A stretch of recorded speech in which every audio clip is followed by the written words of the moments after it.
जय जगन्नाथ। मु राजू सार ओडिशा स्कूल एकाडेमी तरफ राखी बंधन उपलक्षे ओडिशार समस्त शिक्षक शिक्षयित्री भाई भौणी मानू हार्दिक शुभेच्छा अभिनंदन। सार आसतु षष्ठ और सप्तम श्रेणीर शुक्रवार पर पंचबदी लेसन प्लान आलोचना करनवा। आज सार स्कूल छुट्टी अच्छी, आसंता काली राखी पूर्णिमा छुट्टी, स्कूल खोलला बेलू शुक्रवार, तेणु शुक्रवार खोलला बेलू व्यस्त हो पड़े। तेणु सार आगुआ पकईदेली कहीं समस्ते काली पूर्णिम व्यस्त रही जाऊ ना कहीं सार। आसतु आलोचना करिया प्रथम षष्ठ श्रेणी प्रथम पीरियड है इंग्राजी ट्रू फ्रेंडशिप है टॉपिक, लिसनिंग एंड राइटिंग है सीजी E602 एलो को टेक्स्ट बुक TLM भाव में व्यवहार कराई। अदितिर प्रश्न who are your friends and tell their names.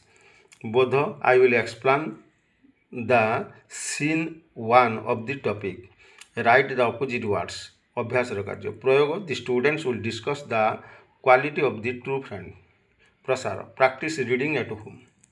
द्वितीय पीरियड सार गणित तथ्य उपस्थापना और परिचालना, तथ्यर वर्गीकरण शिखिबे। M610 एलो कोड पाठ्यपुस्तक TLM भाव में व्यवहार कराई। केते जण माछ, केते जण मांस और केते जण अंडा पसंद करती लेख। तुम माने पिला मानू श्रेणी कक्ष जो पिला माने बसी थे प्रश्न कर, अर्थात तुम भर केजन माछ खाऊ, केजन मांस खाऊ, मांस एति जन, माछ एति जन, अंडा एति जन। मुझे तले लिखी ब्लैकबोर्ड आप लिखिदेवे, से वर्गीकरण शिखिबे बा तथ्य परिचालना शिखिबे। तथ्य उपस्थापन और सारणी प्रस्तुति संबंध धारणा देवी बोध पर्याय। तथ्य कहले कौन बुझती लिखिबे अभ्यास पर्याय।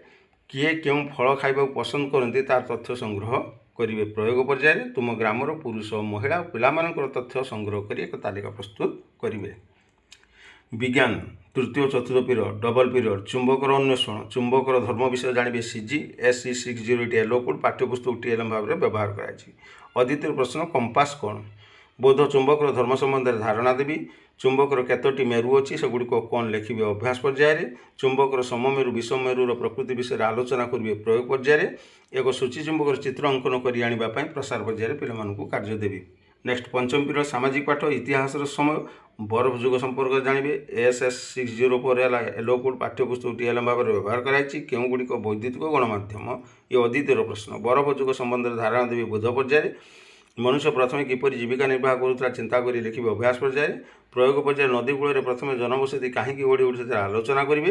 प्रसंगर पठन अभ्यास करने प्रसार पर्याय पिलामानकु कार्य देवी। नेक्स्ट सार आसूची आमर संस्कृत षष्ठ पीरियड पाठ 5 अकारांत पुल्लिंग शब्द जानवे। SN608 एलो कोड पाठ्यपुस्तक TLM भाव में व्यवहार कराई। संस्कृत शब्द वृषभ अर्थ कौन। अद्वितीय प्रश्न अकारांत पुल्लिंग शब्द संबंध धारणा देवी बोध पर्याय। शून्य स्थान पूरण करेंगे अभ्यास पर्याय। अकारांत पुल्लिंग शब्द गुड़ी को आलोचना कर लिखिबे प्रयोग पर्याय। पठन अभ्यास करेंगे प्रसार पर्याय।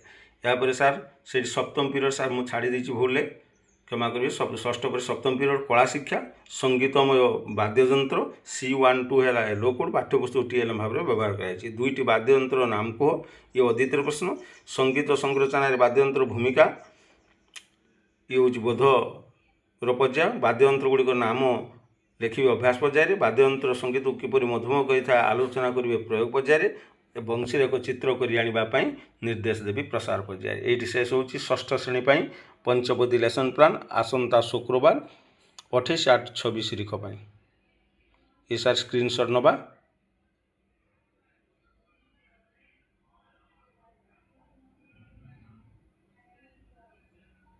Okay sir. तापर जा सर सप्तम श्रेणी गणित अच्छी सार प्रथम पीरियड संख्या मझिरे बिंदुर कमाल। दशमी संख्या को विस्तार कर लिखिबे सीजी एलो कोड है AM075 TLM कार्यफल पाठ्यपुस्तक TLM भाव में व्यवहार कराई। अद्वितीय प्रश्न 1 तो 10 को 10 समान भाग कले केते हेबो। बोध दशमिक संख्यार स्थानीय मान संबंध धारणा देवी। अभ्यास दशमिक रूप में लिखिबे प्रयोग विस्तार कर लिखिबे प्रसार और पर्याय पाठ्य बहीर अभ्यास कार्य करने पिलामानकु निर्देश देवी। द्वितीय पीरियड सार इंग्राजी animals birds and doctor Dolittle speaking and writing ये सीजी E702 है yellow code text book TLM भाव में व्यवहार कराई। What are pet animal which are pet animals ये अद्वितीय प्रश्न। Read discussion of the topic बोध पर्याय। Match the column A and B अभ्यास पर्याय। How do you take care of stray animals discuss it प्रयोग पर्याय। ପ୍ରାକ୍ଟିସ୍ ରିଡ଼ିଂ ପ୍ରସାରର କାର୍ଯ୍ୟ। ତୃତୀୟ ପିରିୟଡ଼ ବିଜ୍ଞାନ ଭୌତିକ ରାସାୟନିକ ପରିବର୍ତ୍ତନ ରାସାୟନିକ ପ୍ରତିକ୍ରିୟା ବୁଝିବେ। CG-SC709 ୟେଲୋ କୋଡ୍ ପାଠ୍ୟପୁସ୍ତକ TLM ଭାବରେ ବ୍ୟବହାର କରାଯାଇଛି। ଲାଜକୁଳି ଲତାର ପତ୍ରକୁ ଛୁଇଁଲେ କ'ଣ ହୁଏ? ଅଦିତିର ପ୍ରଶ୍ନ। ଭୌତିକ ରାସାୟନିକ ପରିବର୍ତ୍ତନ ସମ୍ବନ୍ଧରେ ଧାରଣା ଦେବି ବୋଧ ପର୍ଯ୍ୟାୟରେ। କେଉଁଟି ଭୌତିକ ପରିବର୍ତ୍ତନ? ଜଳ ବରଫ ହେବା, କ୍ଷୀର ଦହିରେ ପରିଣତ ହେବା। ଭୌତିକ ପରିବର୍ତ୍ତନକୁ ଅସ୍ଥାୟୀ ଓ ରାସାୟନିକ ପରିବର୍ତ୍ତନ ସ୍ଥାୟୀ କିପରି ଆଲୋଚନା କରିବେ ପ୍ରୟୋଗ ପର୍ଯ୍ୟାୟରେ। ପ୍ରତି ପରିବର୍ତ୍ତନରୁ 5ଟି ଉଦାହରଣ ଲେଖି ଆଣିବା ପାଇଁ ପ୍ରସାର ପର୍ଯ୍ୟାୟରେ ପିଲାମାନଙ୍କୁ କାର୍ଯ୍ୟ ଦେବି। ଚତୁର୍ଥ ପିରିୟଡ଼ ସାମାଜିକ ପାଠ ନୂତନ ଅଭ୍ୟୁଦୟ ସହର ଓ ରାଜ୍ୟର ବିକାଶକୁ ବୁଝିବେ। SS707 ହେଲା ୟେଲୋ କୋଡ୍ ପାଠ୍ୟପୁସ୍ତକ TLM ଭାବରେ ବ୍ୟବହାର କରାଯାଇଛି। କୌଟିଲ୍ୟ କିଏ? ଅଦିତିର ପ୍ରଶ୍ନ। ପୃଥିବୀରେ ସହର ଓ ରାଜ୍ୟର ଉତ୍ଥାନ ସମ୍ପର୍କରେ ଧାରଣା ପ୍ରଦାନ କରି ବୋଧ ପର୍ଯ୍ୟାୟରେ। ସିନ୍ଧୁ ସଭ୍ୟତାର ଜନବସତି କିପରି ଥିଲା ଲେଖିବେ ପ୍ରସାର ଅଭ୍ୟାସ ପର୍ଯ୍ୟାୟରେ। ଜନପଦ ଓ ମହାଜନପଦ ମଧ୍ୟରେ ଥିବା ପ୍ରଭେଦକୁ ଆଲୋଚନା କରିବେ ପ୍ରୟୋଗ ପର୍ଯ୍ୟାୟରେ। ହରପ୍ପା ସଭ୍ୟତାର ସ୍ନାନାଗାର ବିଷୟରେ ଯାହା ଜାଣ ଲେଖି ଆଣିବା ପାଇଁ କହିବି ପ୍ରସାର ପର୍ଯ୍ୟାୟରେ। ଦେନ୍ ସାର୍ ଆସୁଛି ପଞ୍ଚମ ପିରିୟଡ଼ ସଂସ୍କୃତ ପାଠ 8 କଥନ ଓ ଲିଖନ ରହିଛି CG-SN702 ୟେଲୋ କୋଡ୍ ପାଠ୍ୟପୁସ୍ତକ TLM ଭାବରେ ବ୍ୟବହାର କରାଯାଇଛି। ଦ୍ୱିତୀୟ ବିଭକ୍ତିରେ କେଉଁ କାରକ ହୁଏ? ଅଦିତିର ପ୍ରଶ୍ନ। ତୃତୀୟ ବିଭକ୍ତି ବ୍ୟବହାର ସମ୍ବନ୍ଧରେ ଧାରଣା ଦେବି। ତୃତୀୟ ବିଭକ୍ତି ଲେଖ। ବାଳକେନ ତାପରେ 2ଟା ଷ୍ଟେପ୍ ଛଡ଼ା ହେଇଛି। ଛାତ୍ରେଣ ପୁଣି 2ଟା ଷ୍ଟେପ୍ ଛଡ଼ା ହେଇଛି, ତାକୁ ଫିଲ୍ଅପ୍ କରିବେ। ତୃତୀୟ ବିଭକ୍ତି ଚିହ୍ନାଅ। ଛାତ୍ର କଲମେନ ଲିଖତି ସ ଘଟକେନ ଗଚ୍ଛତି। କଲମେନ ଘଟକେନ ଇଏ ହେଲା ସାର୍ ତୃତୀୟ ବିଭକ୍ତି। ପଠନ ଅଭ୍ୟାସ କରିବା ପାଇଁ ପିଲାମାନଙ୍କୁ ପ୍ରସାର ପର୍ଯ୍ୟାୟରେ ନିର୍ଦ୍ଦେଶ କରିବି। କଳା ଶିକ୍ଷା ବିଷୟ ପଞ୍ଚମ ଷଷ୍ଠ ଜଏଣ୍ଟ ପିରିୟଡ଼ କଳା ଶିକ୍ଷା ସଙ୍ଗୀତ ହେଲା ଆମର ଟପିକ୍। ସାଙ୍ଗୀତିକ ଶବ୍ଦାବଳୀ ଚିହ୍ନିବେ CG-C33 ୟେଲୋ କୋଡ୍ ପାଠ୍ୟପୁସ୍ତକ TLM ଭାବରେ ବ୍ୟବହାର କରାଯାଇଛି। ଅଦିତିର ପ୍ରଶ୍ନ। ସଙ୍ଗୀତର କେତୋଟି ସ୍ୱର ଥାଏ? ପ୍ରସଙ୍ଗର ପୁନଃ ଆଲୋଚନା କରିବେ ଅଭ୍ୟାସ ବୋଧ ପର୍ଯ୍ୟାୟରେ। ସ୍ୱର ରାଗ ଲୟ କାହାକୁ କହନ୍ତି ଲେଖିବେ। ଇଏ ହେଉଛି ଅଭ୍ୟାସର କାର୍ଯ୍ୟ। ସ୍ୱରର ଆରୋହ ଅବରୋହ ପଦ୍ଧତି ଆଲୋଚନା କରିବେ ପ୍ରୟୋଗ ପର୍ଯ୍ୟାୟରେ। ସଙ୍ଗୀତର ସରଗମ କ'ଣ ଲେଖି ଆଣିବେ ପ୍ରସାର ପର୍ଯ୍ୟାୟରେ। ଏଇଠି ଶେଷ ହେଉଛି ସପ୍ତମ ଶ୍ରେଣୀ ପାଇଁ ଆସନ୍ତା ଶୁକ୍ରବାର ନିମନ୍ତେ ପଞ୍ଚପଦୀ ଲେସନ୍ ପ୍ଲାନ୍। ଏ ସାର୍ ସ୍କ୍ରିନଶଟ୍ ଆଉ ଥରେ ଆସନ୍ତୁ ସ୍କ୍ରିନଶଟ୍ଟି ଭଲ ଭାବେ ସାର୍ ନେଇଯିବା।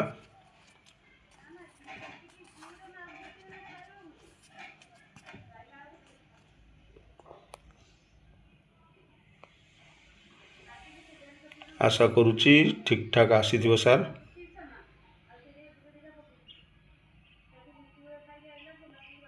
ହେଲା ସାର୍।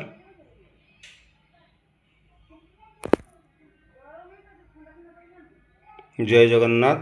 ଧନ୍ୟବାଦ ସାର୍। ପୁଣି ଦେଖା ହେବା ନୂଆ ଏକ ଭିଡ଼ିଓରେ ଆସନ୍ତାକାଲି। ଅପେକ୍ଷାରେ ରହିଲି। ସବସ୍କ୍ରାଇବ୍ କରିବାକୁ, ସେୟାର କରିବାକୁ, ଲାଇକ୍ କରିବାକୁ ସାର୍ ଜମାରୁ ଭୁଲିବେନି। ଆପଣଙ୍କର ସବସ୍କ୍ରାଇବ୍ ମୋ ଚ୍ୟାନେଲ୍ ପାଇଁ ନ୍ୟୁ ଲାଇଫ୍।